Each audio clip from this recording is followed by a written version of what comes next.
Moving on. Fuck you. Move on. Okay. Gotta set yourself up for that one, didn't you? I did. In other news, the fucking Taylor Swift Life of a Showgirl movie, which I was dragged to, and I had to see this fucking thing, got an A+ on CinemaScore and opened to #1 at the box office. What the fuck is this world coming to?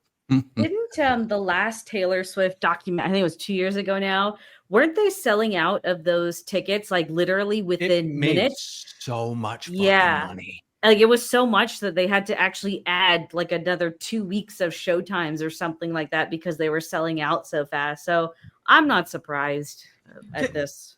Vex, you would probably be better for this. Is she comparable? Like, was she bigger than Britney in her prime? Like Taylor Swift seems to be like she's way bigger than Britney, dude. I can't even comprehend how big this chick is. I'm trying to attach it to, but is she like? Why did you think I knew that? Hold on. You're a woman. You have a vibe. You would remember these things. I'm not gonna. I remember Toxic being catchy. That's all I remember about Britney. And then she blink and she's bald, and that's the rest of it. Her story I remember. Everything before that, I need someone like you to catch me up.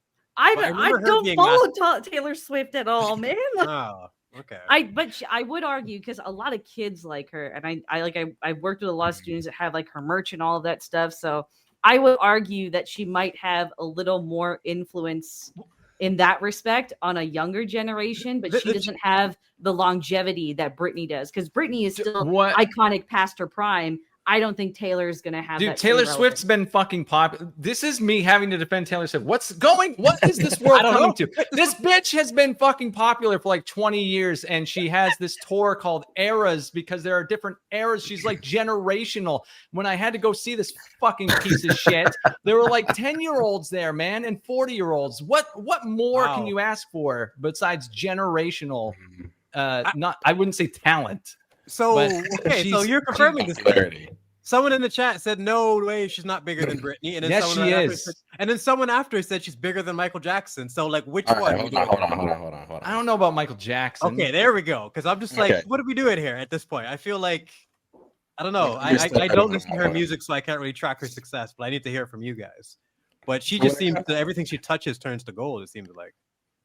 I don't feel like she's bigger than Britney because. Like that's a whole different time period, right? People were buying CDs, people were still buying vinyl at this time. People were watching music videos. Like I think that social media in general changes how big an artist can be and like in what way that people know of them. 100%. But as far as like do 60-year-olds know her music and 10-year-olds know her music like everyone knew Britney Spears' music? I don't think so. I love the point that you just brought up, the difference in the culture. I would love, like, Cynic, this seems to be, like, from a place of, like... because I have to fucking like it because my girlfriend likes it, so this I comes have to from a know place it. of torture. That's what I was going to say. This comes from a place of, like, torture and abuse. But I would love to hear, like, a chick who's super educated on the history of pop culture comparing Britney's success to... Like, I'm genuinely fascinated about that specific comparison because she seemed massive in a way that I can't think of since, like, maybe Britney, probably. Where I just can't escape her, even though I don't listen to her music. Maybe she wasn't as big as Britney at her absolute peak, like the absolute peak. But Britney Spears had a movie that came out, right? And it, back in 1999 or 2000 or something at her peak. Crossroads. 2001 Crossroads. Right. And it wasn't, it was like a moderate success. Taylor Swift's movie that came out a couple of years ago, which was just a fucking... like a concert movie made like $500 million. Yeah, but just like you said, Britney's movie didn't have the support of social media the way Taylor does now in modern day. So that's why it's different. But she does have the support. So I know it's apples to oranges, but they're both fucking fruit, baby. So it's also a different time though for like concert movies. The concert movie thing was not really a thing like 20 years ago. And now everyone's releasing a concert movie. Beyonce had one like a year ago. Like anyone who's into K-pop, there's Robbie Williams. Robbie Williams. There's like a million K-pop concert movies that are just concerts on the screen with a little bit of backstage footage. I think that if she released this 20 years ago, it probably wouldn't have blown up. Okay, here's just a numbers comparison between Britney and Taylor. See, that's why I asked you. Let's go. Okay, according to Grok. Okay, so Britney has sold over 150 million records worldwide. Taylor has sold 200, making her the best-selling artist of the 21st century in some metrics. Okay. Britney's first 5 albums all debuted at #1 on the Billboard 200. Of Taylor's 12 albums, 11 had #1 on the Billboard. In terms of singles, Britney had 9 at #1. Taylor had 10 at #1. Bitch. And then in terms of streaming numbers, again, the pre-streaming era kind of shifts us a little bit, but like as a streaming era now, so Britney has just over 19 million monthly Spotify listeners. Taylor has 112 million monthly Spotify listeners. Fucking bitch. Jeez. Dude, I told you. You know why I was dragged to this? Because I numbers. got her to watch all those Marvel movies, and she's like, well, you're going to see this fucking thing with me. Like, That's a good deal. That's not the worst fucking deal ever. But I was gonna say, honestly, the fact that Britney did all that without social media and shout out to Britney for that. That's the fact that the numbers are even comparable in any way to discuss. I think it's impressive. Because Taylor Swift just hit a different stratosphere with, I don't know. There's also like another thing that I think helps Taylor, at least in terms of the generational way, because I don't know if you guys followed Britney's personal life when she was at her peak, but I remember when all the Vegas marriage and the Kevin Federline stuff and Britney shaved her head. I remember when that was just like on every tabloid, right? But now with Taylor Swift, it's been so manufactured that she like over the last 10 years, she was literally dating a new up and coming celebrity like almost every year right before an album. It's like Jake Gyllenhaal was a big one. Who's the guy that plays Loki? Tom Hiddleston. Yeah. Tom Hiddleston. Fucking right. Every time I see Taylor Swift, she's got a new famous boyfriend. And so you're right. She'll ditch Travis Kelce because he's going out. He's not at his peak anymore as a football player. So I'm sure she'll have to ditch him at some point. So there's I know like all of these celebrities are pretty manufactured either way, but like Taylor Swift in particular, like she's a pretty notable one. So like over the course of 10 years, we've seen her date celebrities that we knew growing up, as well as new celebrities that are popular with a younger demographic. You said, "Oh, why did you ask me?" And then boom, you're just dropping Taylor Swift bombs. What's this is Taylor Swift knowledge? Handled down. You had that ready to go. But I was gonna say, I think you made it interesting. We're like, she's so PR managed, where it's like that's why she's so boring to me. Britney was so much more flawed, and it's because she's mad. Huh? It's crazy, man. It's crazy, yeah. I think Britney being so flawed is what made her a little bit more interesting as someone. Absolutely, yeah. Like Taylor Swift isn't that. She's a monument to averageness. That's why she's so popular. And she's like, there's nothing actually remarkable about her, and that is what is remarkable because it means everyone can relate to her, and all of her songs are about roughly the same thing, and they all sound the same. So you'll like all of them. I did the last album when it came out, and I remember thinking like, I've never listened to a Taylor Swift song knowingly, and it's so big, I should probably try and familiarize myself. I just sort of skimmed through every song on the album, and I could not tell. Like, it might as well have just been one verse leading into another verse, because they all sound the fucking same. That's what I said. I didn't understand, like, after every song, because it was literally an album release. She didn't even film anything for it, except... she was talking in between each song to explain each song that absolutely requires no explanation because all the lyrics are so fucking on the nose. She'd be like, this song's about when people call you honey and it's passive aggressive. And then the lyrics are like, it's like when people call you honey and it's passive aggressive. You're yelling at the right. She's a Glenn. She's like Ray, man. There's just nothing going on, but she's just conquering everything. I don't know. And someone in the chat said, yes, Avril Lavigne was hotter, and I liked her music more. So yeah, I don't understand Taylor Swift. Yeah, I think she's way hotter than Taylor Swift and never got the same amount of like. What did this chick do to take over the planet like this? I don't. It's manufactured management. She's definitely like an industry, like a massive industry plant. Well, it's because all women go, I'm average. That could be me. when you're unbelievably attractive, you go, I can't do that. I don't have big tits. I don't have anything. Hold on. Like hair. That's a great theory. You laugh, but like when you think about it, that's actually very true because Taylor is just like the average looking chick. And think about like this kind of like hyper feminist like culture that we've been embracing over the last 15, 20 years. she speaks to every girl that bought the like, oh, I gotta be a boss bitch and get my own job and be the primary earner thing. And now that she's hitting the wall, because she's like, what, 36 now? 35 now? Something there like you go. She's still selling that thing to women that are actually past the prime and are now fat and have saggy tits that, oh, I can still bag, you know, a Travis Kelce or some shit like that. But this goes into OnlyFans where you get like that fucking Bonnie Blue who looks rough. But yet she's a multi-millionaire for sucking like 1,000 cocks.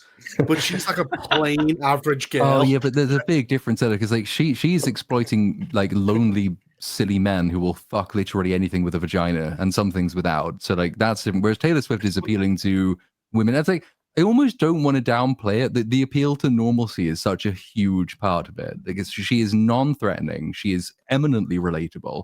And she speaks to people. I don't fucking know why, because she doesn't say anything, but she speaks to people. She sings about ordinary, everyday relationship things, even though she's a multi-millionaire. Billionaire, even, yeah. Well, you get to pretend to be her. That's what it's like. Yeah, oh, you can see yourself in her, I suppose, if you're. Yeah, like I'm a pretty average woman. I could also be dating Tom Hiddleston and all these fucking people, right? Which you'll never do in real life. It's selling that dream that feminism has been selling women for the last like 30, 40 years, in all honesty.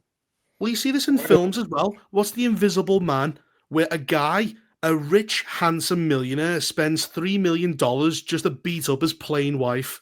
Bro, look at 50 Shades of Grey. What in the fuck? Of all the castings ever, of like, you couldn't find a hotter blonde for this specific role? You found this goblin? That's why. It's because girls go, oh, if I'm mid and I get hit, that means, you know, this guy is worth so much and yeah, he's so obsessed with me. That's the thing they're selling. She's getting a sequel. He's going to come back from the dead to go after a fucking 5 out of 10. 4.5 at best. 4, yeah. And all the girls are like, well, that's me. Millionaires want me. Fucking psychopaths want. They love it. From her, you're right, man. From her looks to her lyrics, everything is just simplified and just mid to the point where it appeals to so many people. I think we cracked. It's the same with Handmaiden's Tale. And the Nepo baby thing's real. Well, yeah, Handmaiden's Tale was a bunch of average women who just by existing, all these men wanted. They didn't have any skill. They weren't attractive. They just had a pussy. And the Nepo baby thing's fucking real too, because she got her start, like the big lore around Taylor Swift is she got her start at the Bluebird Cafe in Nashville, Tennessee. That is a place that people fucking die to play at. And she got her start there. That's such bullshit that she was able to do that, and it's because she's a Nepo baby. And a lot of people forget the boost that Kanye gave her publicity-wise. I had no idea who this chick was until Kanye did the thing at the Grammys where he whatever I can't even remember. I'm gonna let you finish. He made her famous with some stupid Kanye ignorance, and that you can't ignore that type of publicity. Oh, fucking God. Cynic, I want to go straight to the source, actually. Do you know what it is that your girlfriend likes so much about Taylor Swift? Yeah. She said she only got into her a couple of years ago, and she liked that the Eras Tour movie was kind of a cultural moment for women because people were dancing in the theater and having a lot of fun. And that was going to be my follow-up question to that, because that's a good question. And my follow-up was going to be, like, did she discover her on her own, or did she discover her through a load of friends who also like her? Because my theory for Taylor Swift is also that she's reached this critical mass of almost like the social contagion effect, where she is so popular that she is so popular because she is so popular because everyone listens to her. And like she said that she understands the appeal to women, though, because Taylor Swift, the tour was called Eras for a reason, right? Because there's different eras in Taylor's life because she's a super fucking narcissist. And so Taylor's been there for different moments in women's lives, she suggested. But she also is not, she's not oblivious to the fact that her lyrics are dog shit. So okay, that's a positive at least. Okay, Amy still wins then. Good. Yeah. She does keep winning. She does keep winning. She's smart enough to realize. Yeah. She's smart enough to realize it's a social contagion, but goes along with it anyway because it's fun. because it's fun. Yes, It's Yeah, a good. why not? Yeah, it's a good like thing for to have her example, in a she film really the entire ride home she was bitching about this thing, this life of a showgirl thing that we saw, because there was nothing to it. It was just a cynical cash grab. There was nothing there. It was just lyrics on the screen to a new album that no one had heard yet. So no one can even sing along or anything. Everyone's just sitting there like this. Except that you've sort of half heard every single song before, so you can almost right, guess but it how all the song's sounds going. like But another Same album shit. we've heard. Yeah.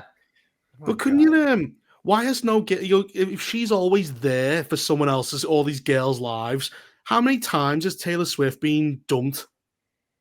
If I she's think made a she usually does the the one- dumping. Yeah, she does the dumping, and then she writes songs about it, which again Yeah. makes it more relatable. So it's she voices women's gripes with inadequate men, I suppose you could say. So- Like so- she's So Travis Kelsey is now the longest public relationship she's had, and funnily enough, it has also led to her worst critically acclaimed album. huh. Think about that. So there's a divorce definitely happening, and then she's going to have a chart topper again. You know, people talk about like AI actresses. This is the closest we've got to a real version. Yeah. Where she literally responds to how the audience, like as Vex said, if her albums go down because she's got a fella, she's going to divorce him. It's like a fucking game you play, affect her life by it's so fucking strange. Fucked up RPG. Yeah, I know exactly what you mean, man. Just not a real person. Just whatever change she needs to do to affect her image, and like it's fucking gross. And the thing is, because when you're outside it, it's so obviously manufactured, and like it is so obviously manufactured. There was that whole weird psychodrama during the last American election where people were going around saying that Taylor Swift is an op to try and get fucking Joe Biden elected. It's like, I remember that. okay, Yeah. I think you're going a little bit too far with that, but like that was the theory, was that she married whatever the football player's name was because like she's trying to psyop American blue collar men into voting Democrats. Like that's a bit too far down the conspiracy line, but you're reacting to something real, which is that she is entirely manufactured. Like there isn't anything particularly genuine about her. Like she appears as being so normal and genuine that it cannot possibly be normal and genuine, because no actual real person is as normal and genuine as her albums would like you to believe she is. Well, if she keeps dumping people, does she ever tell the truth? Like, I got with him for money. I planned to take everything. I lied to the police about hitting me. Holy shit! Nah, Man. she can't do that. It's not relatable anymore. She'll do that's that real. That's when relatable. When she's retired, she'll write her memoir or whatever, like on her deathbed, and that's where we'll come out like, oh well, I dated these guys for money. That's what we'll learn. She needs to pull an Usher and do the Confessions album. All the bullshit she's pulled over the years. I want to see Taylor Swift's confession, because I don't know. I just feel like I've never heard a genuine word from this chick. She just seems like a product, like AI, like Reaper said. She's not terribly articulate, because I had to listen to a lot of her talking in between the songs, explaining the songs, like I was saying. She's not exactly a genius. And it was very telling that she was constantly talking about the one thing that she actually contributes to, which is the lyrics. She doesn't write the melodies. She doesn't write the chord progression. She doesn't create fucking anything. She doesn't play any instrument. She doesn't do a fucking thing. Are you serious? Hey, I'm dead serious. I've seen her holding a guitar. Oh yeah, as a fucking prop, because she's playing a G chord and it's not even turned on, for fuck's sake. It's drowned out by 50 other instruments. That's fucking, like, you really truly needed to be talented to get famous back in the day. Now you can just fucking do one aspect, like an eighth of the actual job of being an artist, and like still be one of the most famous people in history. Platoon, next time you see her playing, God forbid you have to. When you say next time, as though I've ever seen her playing before. Well, see how often her hands move out of this position. This is a G chord. Yep. And then it'll go like this to a shitty C chord that's not even a full C chord, and then it'll go back to a G chord, and that's it. It's all this bitch does. I'm sure that sounds like a B flat, and yet your fingers don't look like that at all. They give her a guitar like you give your little brother the Xbox controller. Yeah. Cynic, was you like the only guy there, and you were just like all the girls are standing up and dancing? He's in his seat, just sinking in, going down. I got a giant bucket of popcorn and just drowned it in butter and salt, and just stop fucking. I ate the entire thing. I felt like shit afterwards for multiple reasons. The buttery popcorn, what I just had to witness, the hour drive home. terrifying experience. Like I had a similar one with the Barbie movie when that came out because I had to go and see that in theaters to review it, and it was like I am the only person here with testicles. No. It's just this is just. I'm going to sit in a corner with my little notepad whilst all these hideous, cackling women are screaming at the screen. I had a similar issue when I was doing security years ago to One Direction concert, and there was like all these 13-year-old girls screaming and passing out and crying just because they're at the just because their faces were on the screen. I'd never seen anything like it. And yeah, until you're there and you're like one of the only dudes for like miles, it's a strange feeling, man. I do play guitar, by the way. There are 3 sitting over here. They're over you there. got some songs on the internet as well. I do. Don't have you? some songs. I do. God damn it. Because I wanted to be a musician before YouTube took off. And I was like, well, I'm not doing that anymore. I'm going to do YouTube. So. Well, that's the problem. If you're like a guy, you have to be exceptional. Like you can't sell averageness to a normal guy. He'll call you a fucking loser. Whereas a girl, you sell it, you're mid. She goes, I'm mid too. Let's all get along. All that type of shit. They're all fun. You sell women a delusion. Women don't live in reality. Yeah, you sell them a fantasy. Like, here's you if with an attractive man, and they're like, well, I could do that. Whereas a guy would go, logically, this is just impossible. Well, just FYI, Zero Zenith, me and Platoon are musicians, and there isn't an intro song. So. Yep. Both slacking. Sing and piano and guitar. Yep. It's never going to get an intro thing though. So right, one day I sing and play guitar, and I can play drums and piano and bass guitar, and I write my own music, and I don't do shit. Then what the fuck, guys? Slacking. You got all the tools over there, all this bragging, but no intro. It's literally us talking about farts in fucking Saudi Arabia and shit. What the fuck? Cynic could have written an intro for B-Sub in the time that he spent with that Taylor Swift movie. For sure. You give me an hour and a half, I could have written an actual song. Every song she was playing, I was like, oh, she stole that one from Weezer, and that one's from Maroon 5, and okay. I can just hear the chord progressions, and it's just sad. Isn't it? Most songs are written by like 4 Norwegians in like some shed. Yeah, pretty much. Pop songs. It's the same 4 guys who just Tsunami, like. Tell me about this. You know more about it than us. What production? Yeah, like music production. Like, how many people do you think actually wrote this Taylor Swift album? Probably like 15. Jesus. Like, from my experience. This song will usually be either passed to like 6 or 7 people, like one song on its own. And they'll either be in the same room or it'll just be sent by email to the different countries, and they all work on it and send it back. And the artist usually doesn't contribute pretty much anything. Like they might be like, I don't really like this line, or I don't really like this word. But like when you go, you can even Wikipedia this if you want. Go look up her album, see all the credits on it. You'll see like 5 different people for each song. I did see that. There's like one of the last Coldplay, I don't know what the album's called, Coldplay, I haven't liked for many years, but like on their last album, one of the songs, they had something like 17 people credited as like the creators of this song. You listen to the song, there's not 17 people playing in the song, and you can't hear what 17 people have done to the song, but 17 people are listed as having made it.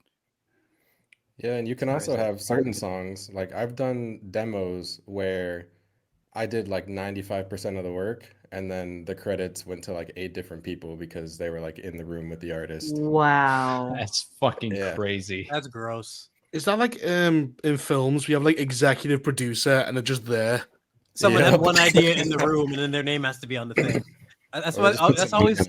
That's something that's always off-putting about knowing like who to give the credit to in terms of something creative. When you have something like that, like how do you even like if you've been in that position, like you said, where 98% of the work was you? Is there anything that people can look to find out the truth about that, or is it just basically I have to say it myself? Yeah. That's like pretty much the case. Like whoever is in charge, if it's like a label or whatever, they're gonna decide who gets what credit, what percentage. Like if it's like a freelance work, like they come to me for a melody, they'll reach out and tell me, here's how much you're gonna pay, and we might even not give you any credit for you. We'll just pay you $5,000 and take the line and go make the money. Jeez. Holy shit. Ruthless. It's gangsters. Cutthroat. Yep, that's how it goes. And then she gets all the credit because the song just says Taylor Swift. Like when I was sitting there seeing all the lyrics, it just said by Taylor Swift. Like volume up for Tsunami again. I was gonna ask Cynic, when you put this slide together this morning, did you think in a million years we would get that much out of this one? Oh, I did not expect this much mileage out of this. We literally covered every topic, every direction we could possibly go, debating Britney, everything. Like this, I feel like it's Taylor Swift like expert now. After no, this. I expected me to crash out, to be honest, but I didn't expect to get this mileage out of it. So how rabid are the Taylor Swift fans? Could she like get a Jonestown ritual? 100%, yes. Oh yes. Oh yes. That'd be awesome. If that's how she finishes her career, by taking all her audience with her. They definitely drink the Kool-Aid. Like she can have bodies for sure if she wanted. She's you nailed it, Reaper. She's Omega mid. She appeals to all the middies out there. There's just nothing you can do. There's too many of them. And because they're all like young girls and young women, they are vicious. It's the same thing with BTS, that Korean K-pop thing. It's like their fans are absurd. I made one joke about them one time and just never heard the end of it on Twitter. It's just like I had no idea who any of these random nut jobs were. But like, if they were young men, they would be school shooters. But they're not. They're BTS fans.